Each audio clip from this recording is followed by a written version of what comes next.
mempunyai pandangan bahwa mereka itu memang melakukan adalah hanya sebagai perantara. Jadi seorang penyembuh pun tidak boleh sombong. Kowe sembuh karena aku, tidak ada. Orang itu sembuh karena Tuhan. Kalau Tuhan tidak mengendaki ya tidak bisa. Kita dengan usaha apapun, dengan kemampuan apapun, bahkan kita penyembuh alternatif sebagai gelar doktor, profesor pun, kalau memang Tuhan mengendaki itu sudah nggak ada, ya nggak ada. Jadi walaupun kita punya cara untuk itu. Saya pernah zaman COVID kemarin, saya ajak murid kami Sambala, yang master-master Sambala untuk berdoa bersama, namanya dengan simbol motor Janon. Motor itu untuk mengumpulkan virus, Janon itu untuk membunuh virus. Saya yakini bahwa dalam selesai doa ini selama 40 hari, waktu itu di Indonesia sehari itu kasusnya 165.000. Tapi saya yakin mengajak master saya, dalam ini selesai tanggal segini, di Indonesia sehari kasusnya tinggal 4.999. Pas hari hanya itu memang meleset sedikit, masih 5.001, cuma meleset 2.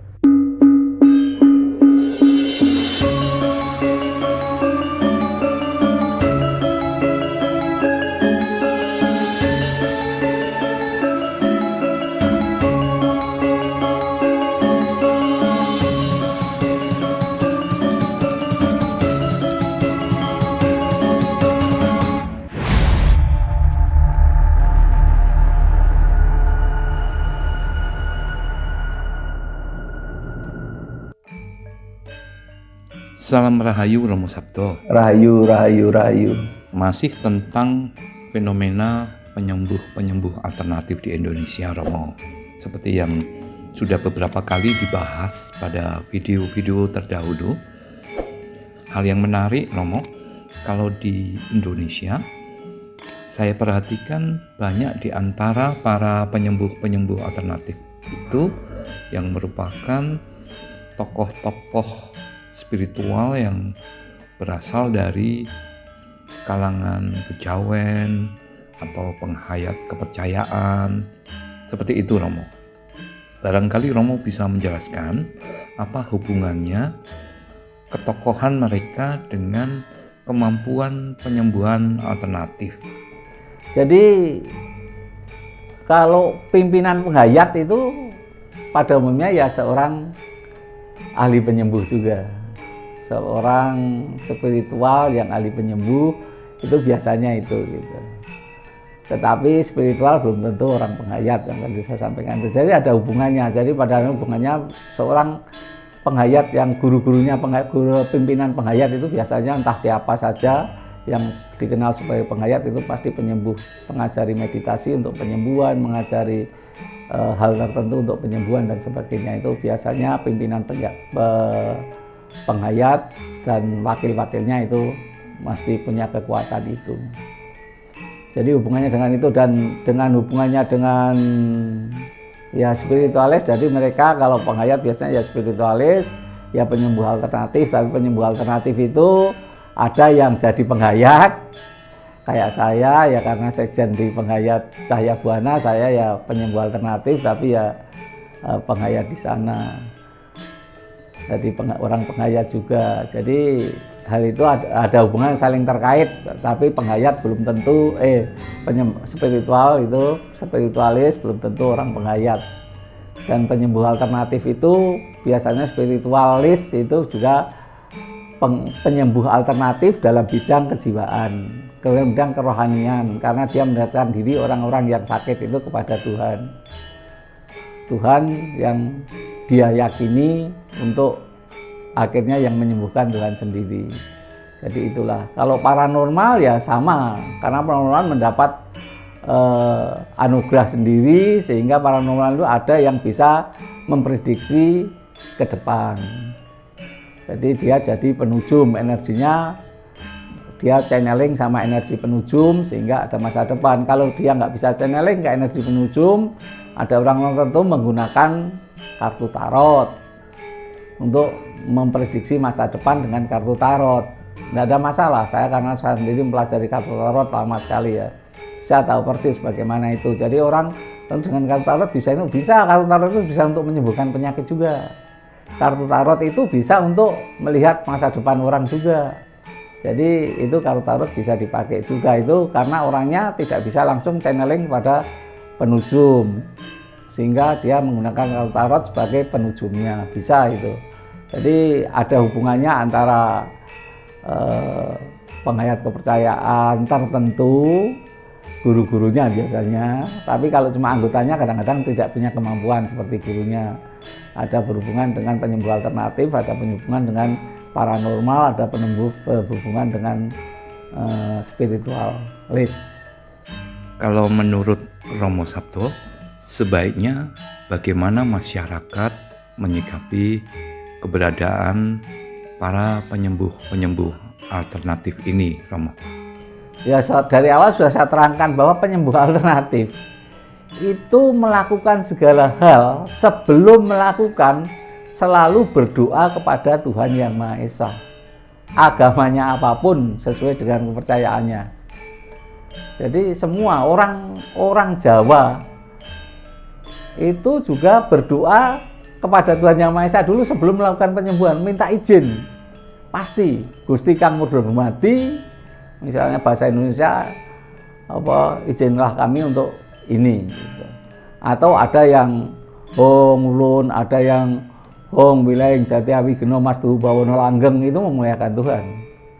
Jadi semua minta izin kepada Tuhan dulu baru melakukan itu. Kalau dia dengan bakar kemenyan dan dengan bunga, dengan minyak wangi sama. Hanya dia punya keyakinan roh itu suci, roh itu murni. Jadi kalau dia berdoa kadang-kadang ada wangi yang datang tiba-tiba, dia menganggap roh itu wangi, dia mengge wewangian. Itulah yang mereka lakukan, walaupun ada yang misalnya berbuat yang tidak baik, menggunakan hal yang tidak baik, tapi itu saat ini itu jarang terjadi. Yang masih banyak adalah orang yang sebelum melakukan berdoa dulu. Dulu pernah saya juga belajar Reiki, Shambhala dan sebagainya. Seorang Reiki sebelum meditasi itu mesti berdoa kepada Tuhan Yang Maha Esa. Seorang Shambhala juga, seorang Pranasakti juga, karena saya mendalami itu. Tapi ada orang yang salah paham yang tidak tahu. Kamu memakai energi setan atau energi jin. Lah bagaimana kita energi jin? Kita sebelum mulai aja kita berdoa, ya Tuhan dampingi dan bimbinglah kami dalam melakukan meditasi ini dan melakukan penyembuhan ini. Dalam penyembuhan pun kita tetap, kalau dengan tangan atau tidak dengan tangan, alirkanlah energi ilahi kepada siapa namanya untuk menyembuhkan sakitnya ini. Kalau dengan simbol, ya simbol memang di situ ada simbol apa, Sambal Cikuray, simbol Hojasi Sonen, simbol apapun, Tumo, mau simbol apa, kalau Sambal ada Palemaster, ada segala-galanya yang lain, simbol banyak sekali untuk penyembuhan masing-masing.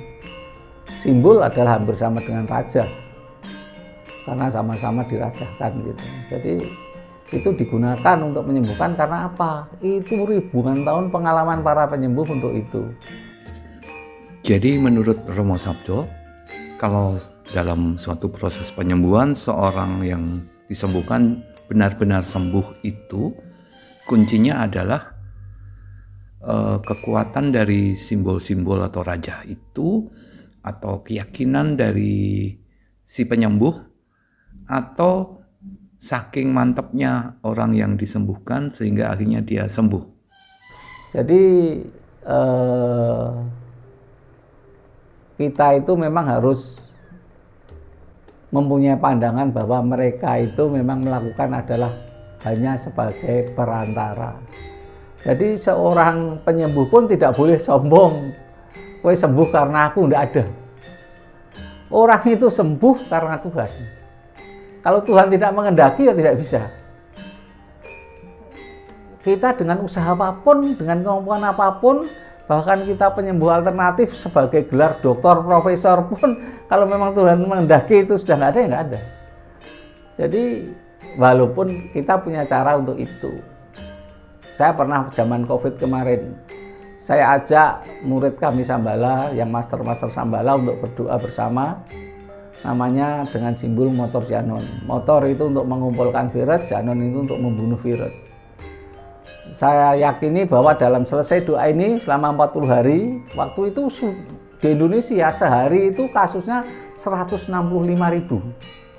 Tapi saya yakin mengajak master saya, dalam ini selesai tanggal segini, di Indonesia sehari kasusnya tinggal 4.999. Pas hari hanya itu memang meleset sedikit, masih 5.001, cuma meleset 2.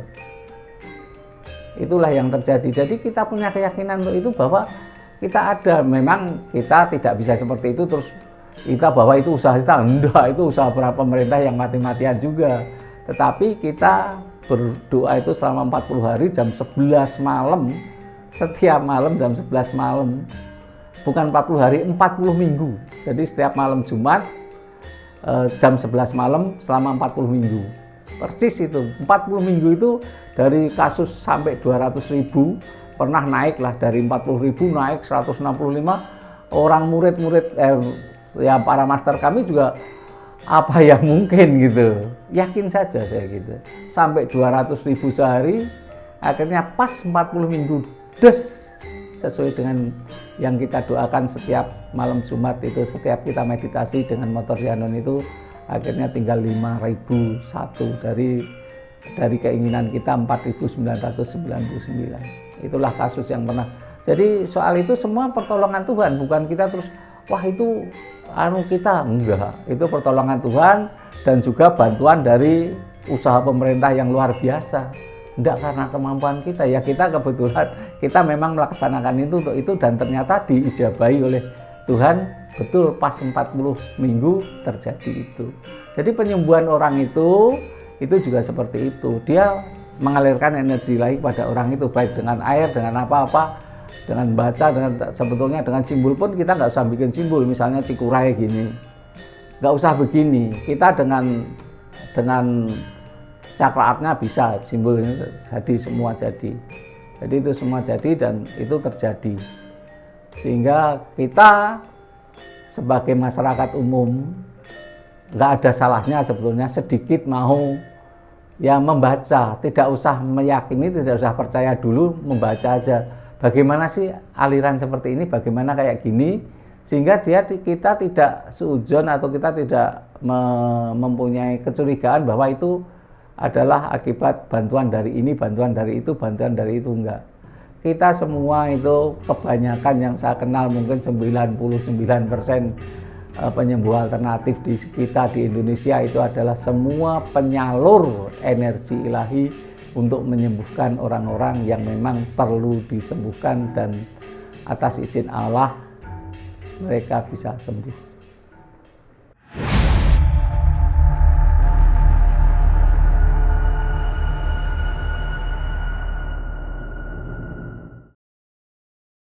Terima kasih Anda berkenan subscribe untuk membantu mengembangkan channel ini.